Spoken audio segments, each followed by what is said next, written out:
Sheena back with another video. I just want to say welcome back to my channel. If you're new here, welcome. I'm so excited to have you here. So basically my channel is a beauty and wellness channel where I just give you beauty tips, surgery tips if you've had cosmetic surgery, if you're just looking for some tips on that, just regular everyday beauty tips so that you can level up. So welcome. So today I'm talking to you guys about how to boost your hemo for surgery. Plastic surgery, cosmetic surgery, like liposuction, tummy tuck, breast lift.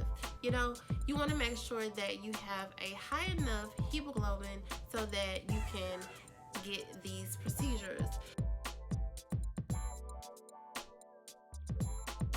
Now, if you want to raise your hemoglobin for surgery. Now, first, before I get started, I want to let y'all know I'm not a doctor.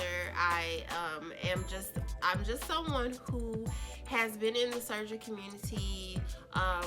When I say surgery community, meaning that I've been on like the social media platforms focusing on surgery since about 2014. That's not when I started researching surgery. I've been researching plastic surgery since I was actually about 16 years old. But I've been in like the community with other adults who've had surgery. I've had surgery myself, and so I'm just telling you what I know from experience. Like I said, I'm not a professional. Please make sure that you consult your doctor, because this information that I'm telling you, it could vary depending on your doctor, okay? So the first thing is, how do you boost your hemoglobin? Okay, now that we know what hemoglobin is and why it's important for surgery, it's important because the higher hemoglobin, actually the more fat that your doctor can take out. You know, they can be a little bit more aggressive. They can do maybe more than one procedure at once. But when your hemoglobin is low, then the doctor can either deny you for surgery, or you can't get as many procedures as you want, or the doctor just may not be as aggressive because your hemo, which is, you know, short for hemoglobin, is low. Now, some doctors recommend that your hemoglobin, now again, I'm only talking about out of the country because I don't know about the doctors in the United States. I don't know. And so also though, I just want to let y'all know, make sure that y'all do your research, because again, I'm not a professional. I'm just giving my personal, I'm sharing my personal experience. You know, these are just my personal thoughts. Please make sure that you do your research, of course. But I know y'all are smart enough to know that already. So, okay. But I just had to throw that in there. So, basically your doctor, they're gonna let you know, they should let you know what they're required, what your required hemoglobin level should be for surgery. I think Dr. Hockamay said a 13. I can't remember. Honestly, y'all, I should have wrote all of this information down, but I didn't. I just know that when it was time to have surgery with her, my hemoglobin levels was really low. It wasn't really low, but it was low. I think she probably recommended a 13 maybe for the procedures that I was getting, and I think I was at 11. But that's my fault, because I honestly, I didn't really prepare to boost my hemoglobin like I did the first time for my first round of surgery. I did started doing it towards the end, but it was just too late really to just make any big difference. And I'm a coffee drinker. That does not help with your hemoglobin, with raising your hemoglobin. And I used to be anemic, so my hemoglobin is always on the low side anyway. And then right before surgery, I got my period. So all of those things affected my hemoglobin, and I had to get iron infusions to boost my hemo so that I can get surgery, and those aren't pretty.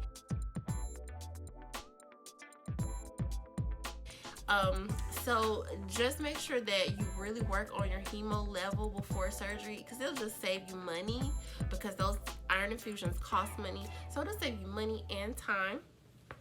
So it's really important that you make sure that you stay on top of it. What you can do is you can actually eat foods that are high in iron, green leafy vegetables like kale, spinach. Some people eat meat to get their iron source, so they'll eat like liver, like animal liver, like they'll eat like beef liver or chicken liver. I don't do that. In fact, like I feel like because most of these foods out here nowadays are GMO and they don't really have any nutrients and supplements in them like they used to. Even the organic foods nowadays, I feel like they have been robbed of their nutrients and their substance. So what I would recommend the most is if you want to increase your hemo, especially within like a short window, I would suggest taking supplements. Now, it doesn't hurt still to eat those types of foods, but I would definitely recommend taking supplements. Now, I'm gonna warn you, there is a such thing as iron overload, so you don't want to just like go crazy with this. Also, I feel like the higher your hemoglobin is, the more fertile you can be. I don't know if this is, like I said, I'm not a doctor, but it just seems like when girls are preparing for surgery and they're boosting their hemo level, they get really fertile. So maybe, I don't know like if it's been proven scientifically or not. I know of other dolls who got pregnant like really fast, and they said that it's contribute to preparing and increasing their hemo. They said it made them fertile. I feel like it will make you more fertile, but that's just me. Now, the first time I had surgery, my hemo, I think I got it to like a 14. Dr. Velasco wanted a 12 for what I got, which was liposuction, BBL and tummy tuck. He only wanted a 12. I was a 13, but he did tell me that if my hemo was a little bit higher, maybe a 14 or 15, that he could have maybe did some extra lipo between my thighs. But because my hemo was not that high, he could only do so much. But like I said, I have a history of anemia, so it's really hard to get my hemo up, okay? So you definitely want to avoid coffee, like I said, and then you want to take supplements. You can take iron supplements. Don't know how many milligrams. You could just do what works for you. Like I said, just do your research. But always make sure that you take it in the morning on an empty stomach with vitamin C, because vitamin C really helps absorb the iron. There are some hemo boosting recipes that I'll share with you, and that will help you boost your hemo.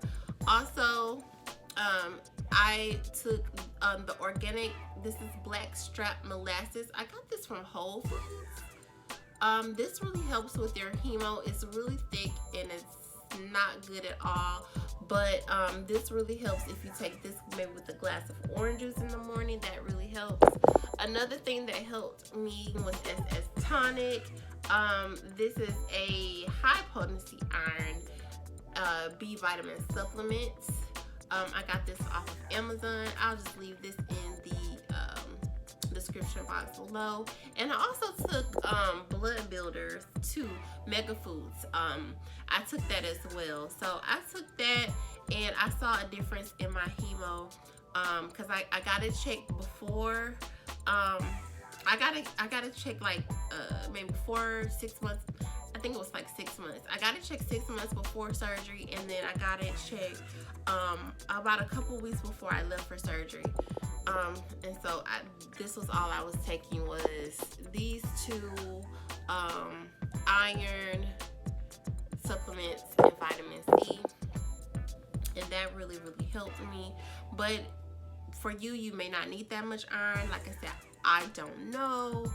Consult your doctor and just do your research when it comes to that. I'm gonna share with y'all some just recipes for boosting your hemo that I found online. I'm gonna share with y'all too. And I hope that y'all enjoyed this video. I hope that it was informative. I hope that it helped. If you have any questions, please don't hesitate to leave any questions that you have in the comment sections below. And if you haven't already, make sure that you subscribe to my channel and hit the bell for notifications. And I'll see you lovelies on the next video. Bye, loves.